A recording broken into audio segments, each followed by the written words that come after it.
नमस्कार। खरी खरी लेकर हाजिर हूं मैं सर्वमित्रा। ईरान पर अमेरिका और इजराइल ने जो युद्ध छेड़ा है उसमें अब वो किस तरह से पिछड़ते जा रहे हैं, इसके रोजाना ढेरों सबूत सामने आ रहे हैं। और अब ईरान ने बीच जंग में एक ऐसा खुलासा किया है जिससे डोनाल्ड ट्रंप बुरी तरह फंसते हुए दिखाई दे रहे हैं। और खुलासा ये है कि ईरान के जो ड्रोन्स हैं, शाहिद ड्रोन, उनकी नकल करके अमेरिका और इजराइल ने वैसे ही ड्रोन बनाए हैं और अब वो खाड़ी देशों पर हमला कर रहे हैं। यानी ईरान पर जो इल्जाम लगा रहे थे खाड़ी देश या बाकी दुनिया, जो ईरान को इस बात के लिए कम से कम कोस रही थी कि आप खाड़ी देशों पर क्यों हमला कर रहे हैं, अगर आपकी दुश्मनी अमेरिका और इजराइल से है तो आप सीधे उनसे लड़िए, यहाँ जो लोग हैं आप उन पर क्यों हमला कर रहे हैं। तो इसका भी खुलासा आज ईरान ने कर दिया और बताया कि हमने ये हमले नहीं किए हैं, बल्कि इसके पीछे भी अमेरिका और इजराइल की ही साजिश है। और एक साजिश ये भी है कि अमेरिका की कोशिश ये है कि ईरान और अरब देशों के बीच एक दूरी कायम हो, यानी यहाँ पर पश्चिम एशिया में फूट डलवाने की कोशिश डोनाल्ड ट्रंप कर रहे हैं। ये बात भी ईरान ने कही है। ईरान के विदेश मंत्री हैं सैयद अब्बास अराक्ची, उन्होंने अभी हाल ही में एक मीडिया हाउस है उसको इंटरव्यू दिया है। लंदन स्थित मीडिया हाउस है अल अरबी अल जदीद, इसको एक बड़ा इंटरव्यू दिया है सैयद अब्बास अराक्ची ने और इसी में उन्होंने ढेर सारे खुलासे किए हैं। और अराक्ची ने तो यहां तक कहा है कि अगर ऐसा नहीं है तो हम जांच के लिए तैयार हैं, एक निष्पक्ष जांच हो जाए और उसमें सब कुछ पता चल जाएगा कि खाड़ी देशों पर आखिर हमले कौन कर रहा है। तो यहाँ पर अराक्ची का ये जो दावा है, इस वक्त तक कम से कम हमें देखने नहीं मिला कि अमेरिका या इजराइल की इस पर कोई प्रतिक्रिया आई हो। लेकिन इसके अलावा इजराइल और अमेरिका जो कुछ करते जा रहे हैं उससे दिख रहा है कि अब उनकी बेचैनी या एक बेबसी ईरान के सामने जो है वो खुलकर दिख रही है। क्या कुछ कहा है सैयद अब्बास अराक्ची ने, एक बार इसको देखते हैं। यहाँ पर अल अरबी अल जदीद को दिए इंटरव्यू में अराक्ची ने कहा है कि अमेरिकियों ने हमारे शाहिद ड्रोन जैसा ही एक ड्रोन बनाया है जिसका नाम लुकास है। यह बिल्कुल हमारे ड्रोन जैसा ही है और इसके जरिए अरब देशों में अलग अलग जगहों पर हमले किए जा रहे हैं। उन्होंने दावा किया कि हो सकता है कि अरब देशों में आम नागरिकों वाले इलाकों पर हुए हमलों के पीछे इजराइल का हाथ हो, ताकि ईरान के साथ उन देशों के रिश्तों को नुकसान पहुंचाया जा सके। ये अराक्ची का कहना है। उन्होंने ये भी कहा कि जिन जगहों पर हमले हुए हैं उनकी जांच के लिए हम इस इलाके के दूसरे देशों के साथ मिलकर एक कमेटी बनाने के लिए तैयार हैं। हमारे हमले सिर्फ इस इलाके में मौजूद अमेरिकी सैन्य ठिकानों और हितों को निशाना बनाते हैं। उन्होंने कहा, यानी अराक्ची ने यह भी कहा कि अब तक हमने इस इलाके के किसी भी देश में आम नागरिकों वाले या रिहायशी इलाकों को निशाना नहीं बनाया है।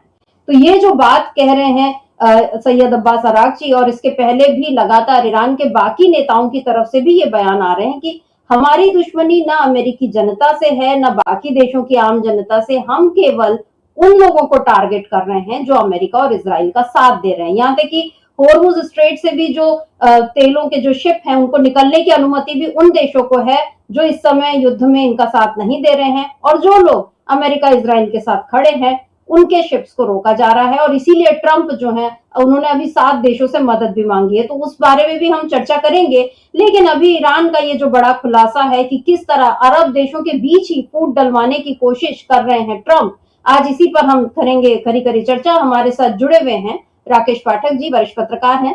नमस्कार राकेश जी, स्वागत आपका इस कार्यक्रम में। राकेश जी, अभी आपने देखा कि जो ये खुलासा किया है कि हमारे ड्रोन जैसा उन्होंने एक नकल बना ली और अब वो उससे हमले कर रहे हैं ताकि शक जाए ईरान पर। इसके पहले 2 दिन पहले मेरा ख्याल है लारीजानी ने एक इंटरव्यू में ये बताया था कि अमेरिका में 9/11 जैसा एक हमला करने की कोशिश कर रहे हैं, और वो भी कौन, एप्स्टीन नेटवर्क के लोग, ताकि उसका इल्जाम भी डाला जा सके ईरान पर। और हम ये कह रहे हैं कि हम ऐसी किसी आतंकी घटना का ना हमने पहले समर्थन किया, ना हम चाहते हैं कि हम ऐसी कोई आतंकी घटना में इन्वॉल्व हो, और हमें आम अमेरिकियों की परवाह है। ये बात लगातार ईरान की तरफ से बार बार कही जा रही है। दूसरी तरफ हम देखते हैं कि ट्रंप है, नेतन्याहू है, जो लोग अब हम बार बार देख चुके हैं कि कैसे आम लोगों को निशाना बनाने में ये लोग नहीं चूकते हैं। उसके बाद ये लोग किस तरह से खुद को एक उदार चेहरे के तौर पे पेश कर सकते हैं, जबकि यहाँ पर उदार कौन है ये हमें दिख रहा है। पीड़ित भी है लेकिन उदार भी वही है। और यहाँ दूसरी तरफ जो आक्रांता है वो किस तरीके से अपने को बचाने की कोशिश कर रहा है। ये जो खुलासा हुआ है इस पर आप क्या कहें? देखिए, कहावत है शर्मित्रा जी कि युद्ध और प्रेम में सब कुछ जायज होता है। इस वक्त जो लड़ाई चल रही है, इस युद्ध में उसमें दोनों पक्ष हर तरह के कदम उठा रहे हैं, कंडे भी कहा जा सकता है। जी इन हथकंडों में एक खतरा होता है और दुष्प्रचार का। दोनों तरफ से इस तरह के हथकंडे भी अब शुरू हो गए हैं। हम नहीं जानते कि इस बयान में कितनी सच्चाई है कि खाड़ी देशों पर हमले अमेरिका द्वारा हुए मिलते जुलते ड्रोन से हुए, लुकास नाम जो है। लेकिन अगर ईरान इतनी दमदारी के साथ इस बात को कह रहा है कि ये हमले हमने नहीं किए, अमेरिका उसकी जांच कराने को तैयार नहीं है, देशों में से भी कोई अभी आगे नहीं आया, तो इसका अर्थ यह है कि ये दुधारी तलवार चलाई गई है। नंबर, अगर सचमुच में अमेरिका ने ये दुस्साहस किया है कि अपने ही मित्र देशों, मित्र क्या, अमेरिका का तो कोई मित्र नहीं होता, उसके पिछलग्गू, उसके पिट्ठू देश पर उसके सैनिक अड्डे हैं, वहां अगर सचमुच में अमेरिका ने ही अपने ड्रोन से ईरान के ड्रोन की नकल करके मिलते जुलते चेहरे मोहरे वाले ड्रोन बनाकर हमले किए हैं, तो ये खाड़ी देशों को चिंता में डालने वाली बात है कि वे जिसके लिए इतना जोखिम उठा रहे हैं वही अगर उन पर हमला कर रहा है बहरूपिया बनकर, चेहरा छुपाकर, तो उससे ज्यादा बड़ी गद्दारी क्या हो सकती है। और अगर मान लेते हैं कि अमेरिका ये नहीं भी कर रहा, ये हमले सब ईरान ने ही किए हैं, तो भी एक शक की सुई, एक शक का बीज तो बो दिया। ईरान के इस बयान के बाद खाड़ी देशों के लोग ये सोचने पर मजबूर तो हो रहे होंगे, कहीं ऐसा तो नहीं है कि हम जिसके लिए अपनी सही हुए अपने इलाके सौंप रखे हैं, इतना वहीं पर हमला तो नहीं कर रहा। तो ये शक का बीज बोने का एक हथकंडा भी हो है। दूसरा, जो ईरान के बारे में कहा गया कि वो 9/11 जैसा, ट्विन टावर जैसा कोई हमला अमेरिका में करवा सकता है, तो अमेरिका के लोगों के दिमाग में एक शक पैदा कर दिया कि ईरान तो इतना दुस्साहस कर सकता है। आज की तारीख में कुछ भी संभव है, इससे इनकार नहीं जा सकता, लेकिन जब ईरान अपनी ही धरती पर इस वक्त घिरा हुआ है, इजराइल और अमेरिका के हमलों से उसे रोज निपटना पड़ रहा है, भले वो इस लड़ाई में भारी पड़ रहा है, और जिस वक्त अमेरिका के लोग, यहां तक कि अमेरिका की संसद में सत्ताधारी पार्टी और विपक्षी डेमोक्रेटिक्स पार्टी के लोग भी इस युद्ध के खिलाफ खड़े हो रहे हो धीरे धीरे करके, जनता तो उतरी हुई है सड़कों पर, दुनिया के तमाम देश ईरान के साथ दिखाई दे रहे हैं। ऐसे में कोई वजह नहीं है कि ईरान इस तरह की आतंकवादी गतिविधि करे कि अमेरिका में जाकर कोई बिल्डिंग गिरा दे, कोई इमारत गिरा दे। मुमकिन सब कुछ है, जैसा कि मैंने शुरू में कहा, युद्ध और प्रेम में सब जायज है। उसके पास इंटरकॉन्टिनेंटल बैलिस्टिक मिसाइल्स भी हैं, कितनी भी दूरी तक मार कर सकता है। भले कहने को यह कहा जाता है कि फतवा था खुमैनी का कि 2000 किलोमीटर दूर मार करने वाली मिसाइल नहीं बनानी है, लेकिन ईरान के पास ये सब असलहा है। तो इन दो घटनाओं को दोनों देशों की तरफ से चले गए एक दांव की तरह देखना चाहिए, जो कि युद्ध में मनोवैज्ञानिक युद्ध के रूप में इस्तेमाल किया जाता है। मेरा मानना यह है कि इनमें से दोनों घटनाएं जब तक पुष्ट न हो जाएं, जब तक इसकी कोई तस्दीक न कर दे कि अमेरिका ही अपने मित्र देशों पर हमले करवा रहा है, क्योंकि उसमें तो उसके अपने फौजी अड्डे हैं ना, इसलिए ऐसा संभव नहीं है। और दूसरा, ईरान भी 9/11 जैसी, 9/11 जैसी आतंकी गतिविधि नहीं करेगा, और अतीत में भी इस सच्चाई से इनकार नहीं किया जा सकता कि ईरान की तरफ से दुनिया में और तरह के जो आतंकवाद चल रहे हैं उनका समर्थन नहीं किया गया है। जी बिल्कुल, और नहीं किया गया है, लेकिन उसके बावजूद ट्रंप जो है ईरान को सबसे खतरनाक देश, और एक वक्त था जब वो खामेनी को सबसे खतरनाक इंसान बता रहे थे। लेकिन आज ही मैं देख रही थी फातिमा भुट्टो जो है, उनका एक लंबा चौड़ा पोस्ट है जिसमें उन्होंने ये कहा है कि आयतुल्ला खामेनी को मारकर ट्रंप ने एक तरह से बहुत बड़ी गलती की है, क्योंकि उन्होंने उनको शहीद बना दिया है। ये जो रमजान का जो पाक महीना चल रहा है और उसमें वो अपने पूरे परिवार के साथ जिस तरह से मारे गए हैं, इसको मुस्लिम जगत में चाहे शिया लोग हैं, सुन्नी लोग हैं, ये सब इसको एक शहादत की तरह देख रहे हैं कि करबला में जिस तरह इमाम हुसैन की शहादत हुई थी, ये वैसा ही कुछ एक सदियों बाद एक वैसा ही एक और उदाहरण हमारे सामने पेश हुआ है और इसने पूरे मुसलमानों को, पूरी दुनिया के मुसलमानों को एकजुट कर दिया है। ये बात फातिमा भुट्टो का कहना है। बहरहाल इस बयान से अलग राकेश जी, अभी जो आप ये कह रहे थे कि जिस तरीके से ये युद्ध और प्रेम में सब जायज है, लेकिन अभी हम ये देख रहे हैं कि एक युद्ध जो है एक सूचनाओं के मोर्चे पर भी क्या लड़ा जा रहा है, क्योंकि ट्रंप का कल का ही एक बयान है जिसमें वो अपने देश के तमाम मीडिया हाउसेस को, जो भी उनसे सवाल कर रहे हैं, जो भी इस जंग में जो गलत हो रहा है उसको लेकर जो सवाल उठा रहे हैं, या वो ये जब बता रहे हैं कि ईरान बहुत मजबूत हो रहा है या वो आपके सामने नहीं झुक रहा है, ऐसे तमाम मीडिया को ट्रंप ने सीधे सीधे ये बता दिया कि आप फेक न्यूज चला रहे हैं। उधर नेतन्याहू को लेकर भी खबर चली, जैसे ट्रंप ने भी खबर ये चलवाई कि नहीं मुस्तफा खामनेई को तो हमने मार दिया है, बीच में बहुत घायल कर दिया, इस तरह की खबरें आ रही थी। अभी नेतन्याहू के मरने की खबर आई, फिर नेतन्याहू खुद आ जाते हैं कि नहीं मैं देखो मैं जिंदा हूं और मेरी 5 उंगलियां हैं, पर लेकिन उनके जो कॉफी का कप है उस पर सवाल उठने लगे कि भाई ये कॉफी चला क्यों नहीं रही है। आज इस पर जो इजराइल के राजदूत है भारत में, रुए नजर, उनका भी एक बयान आया है। क्या कुछ कहा है उन्होंने, उसको सुन लेते हैं। उसके अलावा भी उन्होंने और भी कुछ बातें कही हैं। बहरहाल पहले हम इस बयान को देख लेते हैं। जैसे उसमें उन्होंने ये कहा है कि तेल और गैस की समस्या छोटी है, हमने दुनिया को बड़े संकट से बचाया है। और रुए नजर का ये भी कहना है कि आने वाले समय में ईरान पश्चिम एशिया को बर्बाद कर देता तो आज जो भी समस्या आ रही है वो उस संकट से छोटी है जिससे हम बचाने की कोशिश कर रहे हैं। अब राकेश जी, हम लोग यहाँ देख रहे हैं कि किस तरीके से भारत में इस समय एलपीजी की जो किल्लत हो रही है, तेल के जो दाम बढ़ रहे हैं और उसकी वजह से जो महंगाई भी बढ़ रही है, उस पर भी हम चर्चा करेंगे। पहला ये एक इनका बयान है अंग्रेजी में, इसमें वो नेतन्याहू के जिंदा होने की जो बात कह रहे हैं, एक बार इसको सुन लेते हैं। इस वीडियो को चला दीजिए।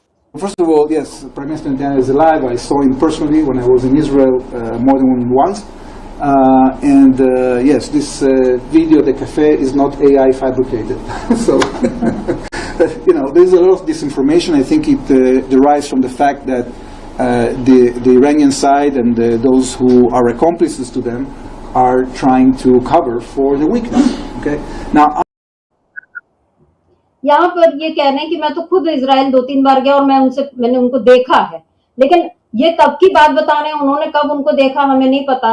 इस वीडियो की भी हम पुष्टि नहीं कर सकते क्योंकि इसमें भी ये समझ में नहीं आ रहा है कि ये वाकई नेतन्याहू है या उनका कोई हमशक्ल या मास्क पहना के खड़ा कर दिया गया है, क्योंकि कॉफी का जो वो छलक नहीं रही है, इसको लेकर सवाल वाजिब भी है उठना। तो ये जो मिस इन्फॉर्मेशन की जो बात कही है रुए नजर ने, इसमें किस तरह से इसको देखते हैं, क्योंकि ये पूरी दुनिया को एक बड़े संकट में डाल रही है। हम लोग पहले भी देख रहे हैं कि सोशल मीडिया पे जो चाहे डाल दिया जाता है। एआई के बाद तो बहुत सारी चीजें ऐसी हो रही हैं जिसमें लगता है कि ये सच बोल रहे हैं, लेकिन पता चलता है कि वो किसी और का बयान जो है कहीं किसी और के मुंह पर लगा दिया गया है। इस सब को लेकर क्या कहेंगे राकेश जी? देखिए, वैसे तो राजदूत महोदय ने कह दिया कि ये एआई नहीं है, फैब्रिकेटेड नहीं है, नहीं पता कि क्या है। लेकिन जो ज्यादा महत्वपूर्ण बात है वो ये है उनका ये दावा कि तेल का कोई बड़ा संकट नहीं है। जी। ये इतनी हास्यास्पद बात है कि अगर ये संकट बड़ा नहीं होता तो डोनाल्ड ट्रंप नाटो से रूस चीन तक से ये गुहार नहीं लगाते कि हॉर्मुज जल संधि को खुलवाने की कोशिश करें, सब मिलकर साथ आएं। डोनाल्ड ट्रंप की ये अपील ये बता रही है कि संकट बहुत बड़ा है। और अब मैं थोड़ा सा इसको दूसरी तरफ भी ले जाना चाहता हूं। देखिए, अमेरिका और डोनाल्ड ट्रंप किस तरह इस वक्त अकेले पड़ गए इस मुद्दे पर ही, खास तौर से हॉर्मुज को खुलवाने के मामले में, क्योंकि वहां बहुत संख्या में जहाज फंसे हुए। दुनिया का बहुत बड़ा तेल, प्राकृतिक गैस वहां से ही आगे बढ़कर दुनिया में आता है। यह संकट इतना बड़ा है कि अब अमेरिका, डोनाल्ड ट्रंप नाटो तक से गुहार लगा रहे हैं जी। इसके बावजूद नाटो के उनके सहयोगी देश उनका साथ देने को तैयार नहीं है जी। थोड़ा सा हमारे दर्शकों की जानकारी के लिए बता दें कि नाटो है क्या भला। नेटो की स्थापना 1949 में सेकेंड वर्ल्ड वॉर के बाद वॉशिंगटन में हुई जी। थी। इसमें 30 सदस्य हैं, जिनमें यूरोपियन देश हैं और उत्तर अमेरिकी देश हैं। इसका नाम है उत्तर अटलांटिक संगठन, नॉर्थ अटलांटिक ट्रीटी ऑर्गेनाइजेशन। इसका एक अनुच्छेद है सर मित्र, अनुच्छेद 5, उसमें ये लिखा हुआ है कि जो भी नाटो के देश हैं वे ये सैन्य समझौता करते हैं कि अगर किसी एक देश पर हमला होगा तो उसे सभी पर हमला माना जाएगा और ऐसा मानकर देश की मदद के लिए सभी देश मदद करेंगे, सामने आएंगे, अपनी सहायता मुहैया कराएंगे, अपनी फौज भी लगा देंगे। बेसिकली ये जो नाटो है ये पूरी तरह सैन्य संगठन है, ये कोई उस तरह का मित्रता का संगठन नहीं है, साझेदारी नहीं है। ये पूरी तरह एक मिलिट्री अलायंस है और इस नाटो ने अफगानिस्तान में, कोसोवो में, कई जगह इस तरह के सम्मिलित ऑपरेशन चलाए। लेकिन अब जब डोनाल्ड ट्रंप नाटो से सहयोग मांग रहे हैं तब उनमें से ज्यादातर देशों ने धीरे धीरे हाथ खड़े कर दिए। उनका कहना है कि ये हमला नाटो के किसी सदस्य देश पर हमला नहीं है, क्योंकि हमला ईरान ने किया ही नहीं है। लड़ाई तो आपने छेड़ी उसके खिलाफ। दुनिया में कोई ये मानने को तैयार नहीं है कि ईरान ने इजराइल पर हमला किया है या अमेरिका पर हमला किया है। इसलिए ये संकट कितना बड़ा है इसका अंदाजा लगा लीजिए। इसका अंदाजा इस बात से भी लगाइए कि जो नाटो के देश अमेरिका का साथ नहीं दे रहे हैं उन्हें डोनाल्ड ट्रंप धमक है, उनके साथ कारोबार बंद करने की, व्यापार बैन करने की धमकी दे रहे हैं, टैरिफ बढ़ाने की धमकी दे रहे हैं। जो देश अब तक इस लड़ाई से दूर अपने आप को घोषित कर चुके हैं उसमें स्पेन है, जर्मनी है, कमोबेश ब्रिटेन और आयरलैंड है। सीधे कोई इनके साथ शामिल होने को तैयार नहीं इस लड़ाई में। जापान भी इस लड़ाई में अमेरिका का साथ देने को तैयार नहीं है। तो ऐसी स्थिति में डोनाल्ड ट्रंप इस बुरी तरह बौखला गए हैं कि अपने ही दोस्तों, अपने ही संगठन के सदस्यों पर पाबंदियां लगाने की बात कर रहे हैं। और मजेदार बात यह है कि इस नाटो में जो खर्चा होता है, जो बड़ा हिस्सा है, वो की तरफ से होता है। सबसे ज्यादा खर्चा अमेरिका उठाता है, सबसे ज्यादा फौजी उसमें नाटो की फौज में अमेरिका के फौजी होते हैं। जितने ऑपरेशन अमेरिका के ही फौजी ज्यादा गए। तो डोनाल्ड ट्रंप और अमेरिका अकेले पड़ते जा रहे हैं और इस बौखलाहट में वे कुछ भी कर सकते हैं। इसीलिए इस तरह की अफवाहें, जो सूचना युद्ध की आपने बात कही कि ईरान अमेरिका में आकर 9/11 कर सकता है, उस जैसी कोई वारदात कर सकता है, ये सारी चीजें डोनाल्ड ट्रंप और अमेरिका के हार जाने की निशानी है। जी बिल्कुल। और ट्रंप जो है बिल्कुल अलग थलग पड़ते हुए दिखाई दे रहे हैं। और आपने जो जिक्र किया तो मैं बता दूं दर्शकों को कि 7 देशों से कम ट्रंप ने खुलकर मदद मांगी थी, और जिसमें कि उन्होंने कहा था कि तेल आपूर्ति के लिए महत्वपूर्ण इस होर्मुज स्ट्रेट को सुरक्षित करने के लिए आप अपने अपने शिप्स यानी नेवी शिप्स जो है भेजें। और उन्होंने जो उनका प्लेटफॉर्म है ट्रुथ सोशल मीडिया प्लेटफॉर्म, उसमें उन्होंने चीन, France, Japan, south Korea, Britain और बाकी इसी तरह देशों से ये कहा था कि आप भेजें। लेकिन ऑस्ट्रेलिया ने जैसे मना कर दिया कि हम नहीं भेजेंगे। जो वहां के प्राइम मिनिस्टर हैं एंथनी अल्बनीज, उनकी जो कैबिनेट सदस्य हैं कैथरीन किंग, उन्होंने कहा हम स्ट्रेट ऑफ होर्मुज में अपना जहाज नहीं भेजेंगे। हम जानते हैं कि वो इलाका कितना अहम है, लेकिन ना तो हमसे ऐसा करने के लिए कहा गया, ना हम इसमें अपना योगदान दे रहे हैं। मतलब ऑस्ट्रेलिया से ट्रंप ने पूछा भी नहीं, लेकिन पहले ही ट्रंप उन्होंने मना कर दिया कि आप हमसे पूछने आइएगा भी नहीं, हम बिल्कुल इंटरेस्टेड नहीं है आपकी इस लड़ाई में। और उधर बाकी लोगों ने भी इसी तरह से मना कर दिया है, ब्रिटेन ने भी ये कहा है। तो ऐसे में ट्रंप जो है वो कितने बौखलाए हुए हैं, इसका एक और मिसाल सामने आई है। उन्होंने ये कहा है ट्रंप ने कि ये कुछ ऐसा ही है जिसकी हमें जरूरत नहीं। मतलब अब वो कह रहे हैं कि हमने तो वैसी आधी लड़ाई जीत ली, अब आपको भेजने की जरूरत नहीं है, हमें अमेरिका को आप लोगों की जरूरत नहीं है, लेकिन इन 2 देशों को है। मतलब वो अभी भी ये कह रहे हैं कि हम तो अपनी रक्षा कर लेंगे और हमने वर्षों तक इसकी रक्षा की है होर्मुज की, और हमने बेहतरीन काम किया। लेकिन अब जबकि युद्ध खत्म हो गया है और सैन्य शक्ति के मामले में ईरान कमजोर पड़ चुका है, तो मुझे लगता है कि अच्छी बात है कि अब दूसरे देश यहाँ आए, जैसा कि मैंने ब्रिटिश प्रधानमंत्री से कहा था। लेकिन अब ये वहां पर उन्होंने भी मना कर दिया था। हम ये जानते हैं कि पहले उन्होंने अपना सैन्य बेस मांगा था, जिसके लिए मना कर दिया गया था। अब वो ये कह रहे हैं कि 2 हफ्ते पहले अपने 2 विमान वाहक पोतों को हॉर्मुज भेजने में ब्रिटिश प्रधानमंत्री हिचकिचा रहे थे। अगर वे पहले आते तो बेहतर होता। अब जबकि हमने उस खतरे को लगभग खत्म कर दिया है, हम बहुत मजबूत स्थिति में हैं, तो अब ब्रिटिश पीएम ने कहा है कि वे अपना शिप जो है वो भेजना चाहते हैं। अब हमें यहाँ भी नहीं मालूम कि ट्रंप जो है वो सच बोल रहे हैं कि झूठ, क्योंकि ब्रिटेन ने तो ऐसा कुछ नहीं कहा कि हम अपना शिप भेजना चाहते हैं। फ्रांस ने भी मना कर दिया है, चाइना भी, बल्कि आज ईरान ने ये कहा है राकेश जी की चाइना और रूस दोनों हमारे साथ हैं और वो हमारी मदद कर रहे हैं। ये अरागची की तरफ से एक और बयान आया है आज। तो अरागची जो है लगातार बयान दे रहे हैं, बल्कि उन्होंने अभी एक सीबीसी वो प्लेटफॉर्म है उससे भी उन्होंने बात की थी और उसमें उन्होंने ये कहा था कि हम ना तो युद्ध विराम की मांग कर रहे हैं और ना हमने की है और ऐसे दावे निराधार हैं जो ट्रंप बार बार बोल रहे हैं। उन्होंने कहा है ईरान ने ना तो युद्ध विराम की मांग की है, न ही बातचीत की, ऐसे दावे निराधार हैं। हमारी शक्तिशाली सशस्त्र सेना तब तक गोलीबारी करती रहेगी जब तक अमेरिकी राष्ट्रपति को यह एहसास नहीं हो जाता कि वह अमेरिकियों और ईरानियों दोनों पर जो अवैध युद्ध थोप रहे हैं वो गलत है और इसे दोबारा नहीं दोहराया जाना चाहिए। पीड़ितों को मुआवजा भी मिलना चाहिए। ये जो बात आ गई है राकेश जी, यहाँ पर ये जो अब पीड़ितों को मुआवजे की बात तक पहुंच रहा है, ईरान बार बार हो रहा है। कल परसों में पेजेश्कियान ने ये बात कही थी, आज अरागची का ये बयान आया है। इसके पहले अभी मुस्तफा खामनेई है, उन्होंने भी एक ऐसा ही बयान दिया, उसको भी हम देखेंगे। लेकिन ये जो बातें हो रही हैं कि लोग उनका साथ नहीं दे रहे, आपने पहले ही बता दिया कि नेटो कंट्रीज जो हैं वो अब उनके साथ नहीं है। यहाँ पर ऑस्ट्रेलिया ने तो पहले ही कह दिया कि आप हमारे साथ मत आइएगा, हमारे पास मत आइएगा। और ये जो खामनेई का माफ कीजिए अरागची का जो बयान है, क्या कहेंगे? देखिए, पहले नेटो की बात में एक तथ्य और जोड़ देते हैं, उसके बाद आएंगे। जो नाटो का जो विधान है, उस संधि संगठन की जो रूपरेखा है, उसमें एक नियम और भी है कि किसी भी लड़ाई में शामिल होने का फैसला सामूहिक निर्णय के जरिए होगा।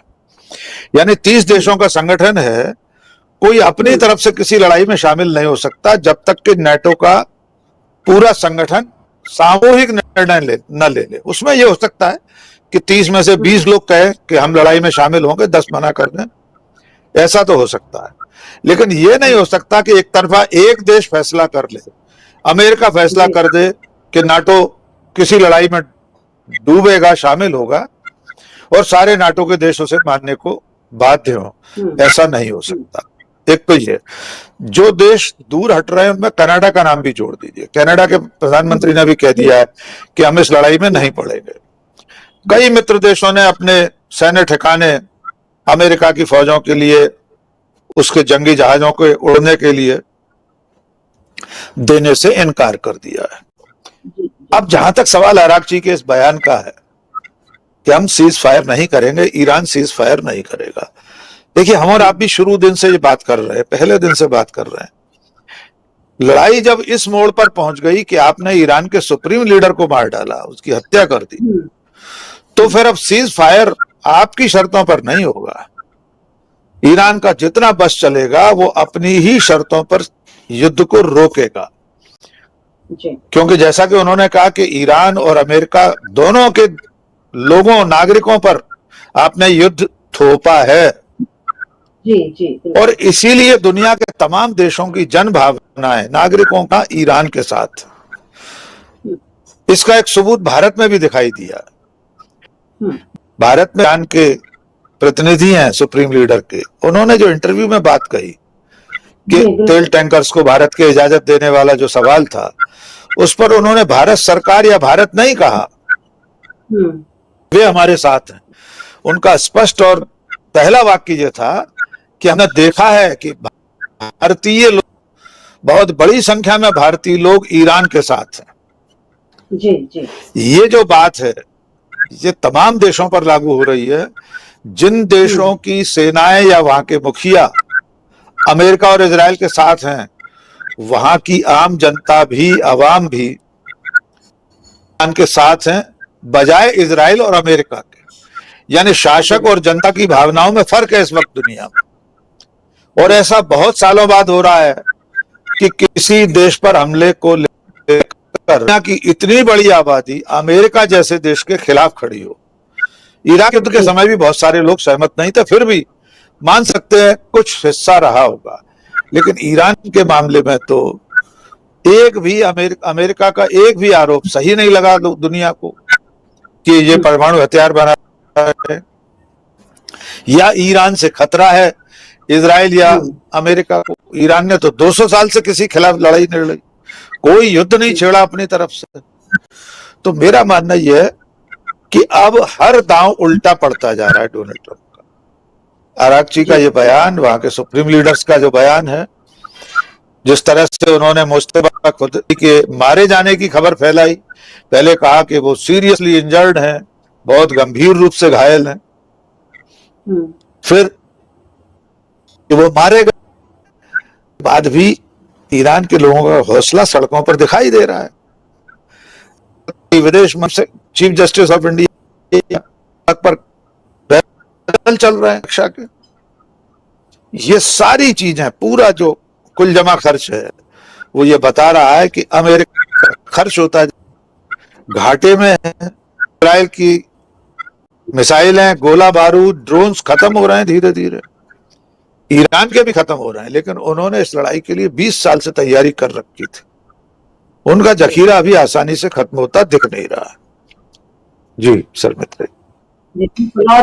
और ईरान का जखीरा खत्म नहीं हो रहा है, अमेरिका लगातार घाटे में है। और अब मुस्तफा खामनेई ने, जिनके बारे में ट्रंप ने पहले ये कहा था कि हम इनको स्वीकार ही नहीं करेंगे, हमारी मर्जी से सुप्रीम लीडर बनेगा, अब उन्होंने बताया कि हम तो बना दिए, ईरानियों ने कहा कि हमने बना दिया। अब मुस्तफा खामनेई के मारे जाने की खबर, ये सब जो चल रहा है, इस बीच मुस्तफा खामनेई ने टेलीग्राम पोस्ट पर एक कहा है, एक उनका जो पोस्ट आई उसमें उन्होंने लिखा है कि युद्ध की वजह से ईरान में हुए नुकसान के लिए अमेरिका और इजराइल को हर्जाना चुकाना होगा। उन्होंने कहा कि अगर उनकी बात नहीं मानी गई तो ईरान उनकी उतनी संपत्ति जब्त कर लेगा जितनी चाहता है। और मुस्तफा खामनेई ने यह भी कहा कि अगर ऐसा संभव नहीं हुआ तो मतलब अगर आपने हमको हर्जाना नहीं दिया तो ईरान दुश्मन की उतनी संपत्ति नष्ट कर देगा जितना उन्हें नुकसान हुआ है। तो या तो राकेश जी को जब्त कर लेगा या उतनी संपत्ति नष्ट कर देगा। ये जो सीधी सीधी चुनौती है कि या तो आप हमको मुआवजा दीजिए, क्योंकि जैसा खामनेई, माफ कीजिए, ये खामनेई ने कहा, उसके पहले आरागची ने कहा, उसके पहले पेजेश्कियान ने भी कहा था कि हमें मुआवजा चाहिए। मतलब जो ईरान 2 ही शर्तों पर युद्ध बंद करना चाहता है कि एक तो आप हमें मुआवजा दीजिए और भविष्य में कभी इस तरह का हमला ना होगा, ये आश्वासन भी चाहिए। ये 2 बातें वो बार बार कह रहा है। यहाँ पर क्या ट्रंप इस बात को समझेंगे कि अकेले उनकी चौधराहट नहीं चलेगी, कल को सामने वाला पलटवार करेगा या आपकी संपत्ति को नष्ट करेगा, जो कि अभी वो कर ही रहा है, और ज्यादा नष्ट करेगा, तो ट्रंप किस तरीके से उसका जवाब दे पाएंगे, जो कि अभी वो बहुत कमजोर दिख रहे हैं। देखिए, ईरान के पास एक मौका है खाड़ी देशों में अमेरिकी फौजी अड्डों पर हमले बढ़ाने का और फिर उन पर कब्जा कर लेने का। जाहिर है उन देशों के पास तो अपनी सेना इतनी मजबूत नहीं है, इतना गोला बारूद, इतनी मिसाइल, ड्रोन्स कुछ भी नहीं है उनके पास। वे तो कारोबारी देश हैं, तेल का उत्पादन करते हैं, बेचते हैं, या पर्यटन उद्योग से चला रहे हैं।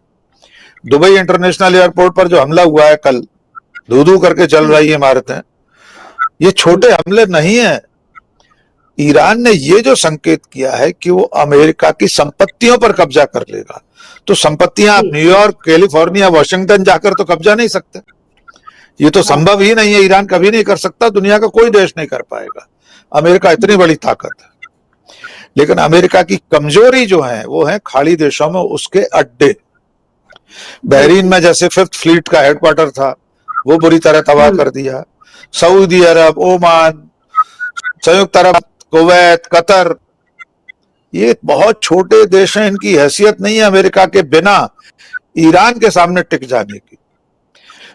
हमें अब ईरान ने ये जो शर्तें शुरू से रखी हुई हैं कि आप युद्ध अपराध आपने किया है, आपने हमारे ऊपर युद्ध थोपा है, नुकसान हुआ, उसका खामियाजा भुगतिए, मुआवजा दीजिए और भविष्य में कभी हमला न करने की गारंटी दीजिए। आप सिर्फ अंदाजा लगाकर देख लीजिए, अगर इसमें से एक भी शर्त अमेरिका ने माननी पड़ी तो बड़ी अमेरिका की हार और क्या होगी कि उसे ईरान जैसे देश के सामने उसकी शर्तों पर लड़ाई रोकनी पड़ी।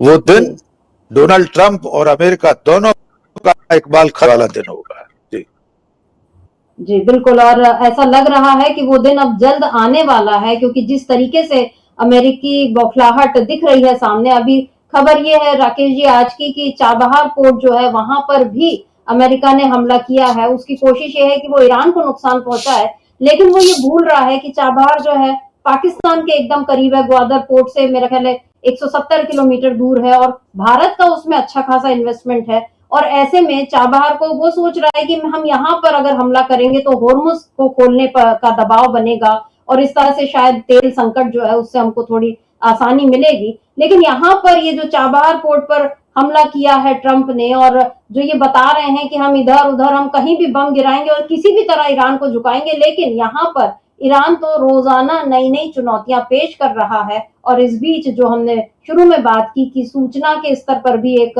जंग छिड़ चुकी है। फेक न्यूज बनाम दुष्प्रचार बनाम मिस इंफॉर्मेशन जो भी हम कहें, सब जो चल रहा है, इसमें अब ट्रंप बुरी तरह फंसते जा रहे हैं। जंग का आज मेरा ख्याल है 17वां दिन है, लेकिन अभी ये कुछ समझ में नहीं आ रहा है कि ट्रंप इसके बाद क्या करेंगे। ईरान का जो उसका जो इरादा है वो बिल्कुल इस समय साफ दिखाई दे रहा है। तो आगे भी राकेश जी हम इसी तरह की चर्चा और करेंगे, क्योंकि जब तक युद्ध चल रहा है बहुत सारी नई नई खबरें आ रही हैं, उस पर हम अपने दर्शकों को जानकारी देते रहेंगे। आज की चर्चा में हिस्सा लेने के लिए आपका बहुत बहुत शुक्रिया, और शुक्रिया आप तमाम दर्शकों का जो आप हमारे साथ जुड़े और आपने आज की चर्चा को ध्यान से सुना। आगे भी आप बने रहिए डीबी लाइव के साथ और बाखबर रहिए देश दुनिया में जो कुछ चल रहा है उससे।